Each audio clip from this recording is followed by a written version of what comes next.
যুদ্ধের ৩৫তম দিন ইরানের দুর্গম পাহাড়ি অঞ্চলে আশ্রয় পড়ল মার্কিন অভিজাতের প্রতীক F-15 যুদ্ধবিমান। আর এখানেই গল্পের শুরু। ঘটনার মোড় নেয় এক বিপজ্জনক বাঁকে। বিমানের একজন ক্রুকে উদ্ধার করা গেলেও অন্ধকার পাহাড়ের ভাঁজে নিখোঁজ রয়েছেন দ্বিতীয় জন। পেন্টাগনের ভাষায় যিনি একজন অস্ত্র ব্যবস্থাপক কর্মকর্তা। এবার তাকে উদ্ধার করতেই ইরানের সার্বভৌমত্ব লঙ্ঘন করে সরাসরি সীমানায় ঢুকে পড়েছে মার্কিন কমান্ডোরা। ২৮শে ফেব্রুয়ারি থেকে চলা এই যুদ্ধে যুক্তরাষ্ট্র আকাশপথে তাদের শতভাগ আধিপত্যের দাবি করে আসছিল। কিন্তু শুক্রবার ভোরে ইরানের শক্তিশালী প্রতিরক্ষা ব্যবস্থা সেই দম্ভ চুরমার করে দেয়। মাটি থেকে ছোড়া নিখুঁত আঘাতে আকাশ থেকে আছড়ে পড়ে মার্কিন বিমানটি। নগদ নিয়ে এলো হার না মানা হার অফার। সর্বনিম্ন ১০,০০০ টাকা রেমিটেন্স নগদে পাঠালে থাকছে স্বর্ণের হার জেতার সুযোগ। প্রথম পাইলটকে উদ্ধার করা গেলেও দ্বিতীয় জন আটকা পড়েন শত্রুর ভূখণ্ডের গভীরে। পেন্টাগনের জন্য এটি এখন কেবল সামরিক ক্ষতি নয়, বরং এক চরম জাতীয় লজ্জা। কারণ তাদের দুর্ধর্ষ সার্চ অ্যান্ড রেস্কিউ টিম যখন ইরানে ঢোকার চেষ্টা করে, তখন স্থানীয় মিলিশিয়াদের গুলিতে ধোঁয়া ছাড়তে ছাড়তে পালিয়ে যেতে বাধ্য হয় মার্কিন হেলিকপ্টার ব্ল্যাক হল্ক।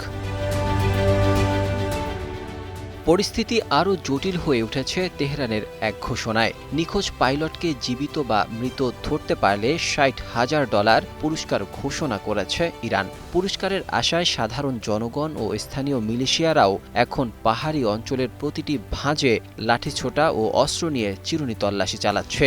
সামরিক বিশ্লেষকদের মতে এই ঘটনা চলমান যুদ্ধকে এক অন্ধকার গলিতে ঠেলে দিয়েছে।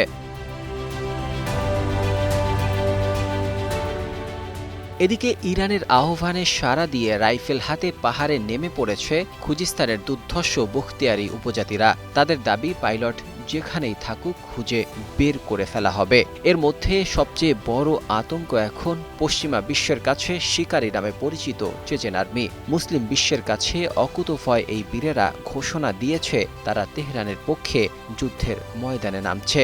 যাদের পদচারণায় একসময় ইউক্রেন কেঁপে উঠেছিল, সেই ধ্বংসাত্মক চেচেন বাহিনী এখন ইরানি পাহাড়ে মার্কিন সেনার গন্ধ খুঁজে বেড়াচ্ছে।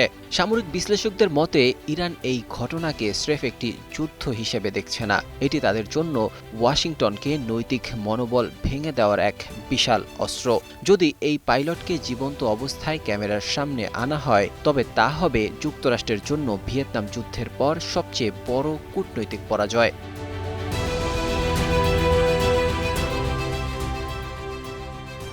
এই নিখোঁজ বিমান সেনার পরিণতি কি হবে তা সময় বলে দেবে। কিন্তু এখন পর্যন্ত প্রেসিডেন্ট ডোনাল্ড ট্রাম্পের কপালে চিন্তার ভাঁজ রয়েছে। তিনি মুখ খুলতে রাজি হননি ঠিকই, কিন্তু তলে তলে যে বড় কোনো সামরিক অভিযানের প্রস্তুতি চলছে তা প্রায় নিশ্চিত। যদি মার্কিন বিশেষ বাহিনী পুনরায় ইরানে বড় ধরনের হামলা চালায় এবং সেখানে চেচেন বা ইরানি বাহিনীর সাথে সরাসরি সংঘাত বাঁধে, তবে এই যুদ্ধ আর কেবল দুই দেশের মধ্যে সীমাবদ্ধ থাকবে না। এটি হবে এক পূর্ণমাত্রায় আঞ্চলিক মহাপ্রলয়। নাজমুল হক রাইয়ান, ২১শে টেলিভিশন।